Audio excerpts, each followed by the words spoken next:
আসসালামু আলাইকুম ওয়া রাহমাতুল্লাহ। পবিত্র হজ মৌসুমে সৌদি আরবের মক্কায় হঠাৎ তাপমাত্রা বৃদ্ধি পাওয়ায় চরম ভোগান্তিতে পড়েছেন বিশ্বের বিভিন্ন দেশ থেকে আগত হাজিরা। বিশেষ করে দুপুরের সময় মসজিদুল হারামের খোলা চত্বরে প্রচণ্ড গরমে অনেক হাজি ক্লান্ত ও অসুস্থ হয়ে পড়ছেন। তাপমাত্রা ৪৫ ডিগ্রি সেলসিয়াস ছাড়িয়ে গেছে। এতে বাড়ছে হিটস্ট্রোকের ঝুঁকি, পানি শূন্যতার ঝুঁকি। আপনারা ভিডিওতে দেখতে পাচ্ছেন গরম বাতাসের কারণে চারপাশে ধোঁয়াটে হয়ে উঠেছে। তীব্র উত্তাপে বাতাস যেন আগুনের ঢেউয়ের মতো প্রবাহিত হচ্ছে। গত কয়েকদিন ধরে মক্কার আবহাওয়া ছিল অত্যন্ত উষ্ণ, শুষ্ক। বাতাসের আর্দ্রতা ছিল খুবই কম। দিনের তাপমাত্রা পৌঁছেছে প্রায় ৪৪ থেকে ৪৮ ডিগ্রি পর্যন্ত। এই পরিস্থিতিতে হাজিদের সুরক্ষায় সৌদি সরকার নানা পদক্ষেপ নিয়েছেন। এরই মাঝে হাঁটার পথগুলোতে এবং খোলা চত্বরে অনেকগুলো কুলিং ফ্যান, মিন্ট ফ্যান, ঠান্ডা পানির স্টেশন, অস্থায়ী মেডিকেল ক্যাম্প এবং পানির স্প্রে করা হচ্ছে। পাশাপাশি বিভিন্ন এলাকায় ছাতা বিতরণ ও বিশ্রাম কেন্দ্র চালু করা হয়েছে।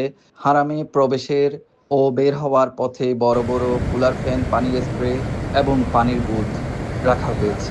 চট্টগ্রামের সাতকানিয়া থেকে হজে অংশ নিতে আসা বীর মুক্তিযোদ্ধা ইঞ্জিনিয়ার হারুনুর রশিদ বলেন, এবারের গরমে খুবই টায়ার্ড অনুভূত হচ্ছে।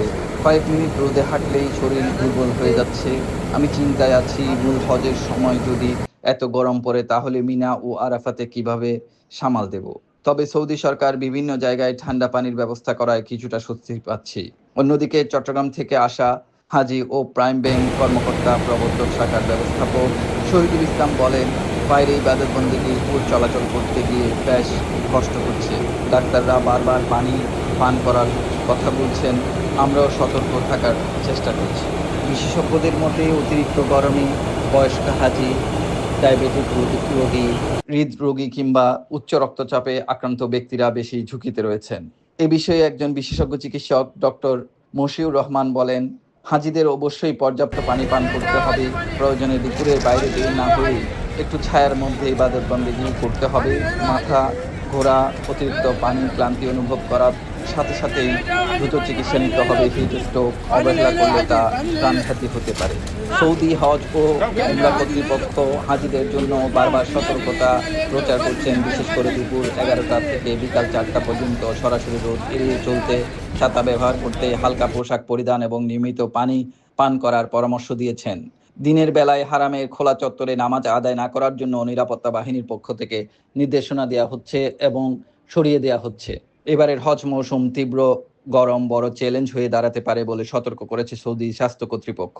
হাজিদের জ্বর, ডায়রিয়া, গ্যাস্ট্রিক ও ত্বকের সমস্যার প্রয়োজনীয় ওষুধ সঙ্গে রাখার পরামর্শ দিয়েছেন তারা। আল্লাহ সবার হজ এবং উমরা সহজ করুক, আমিন।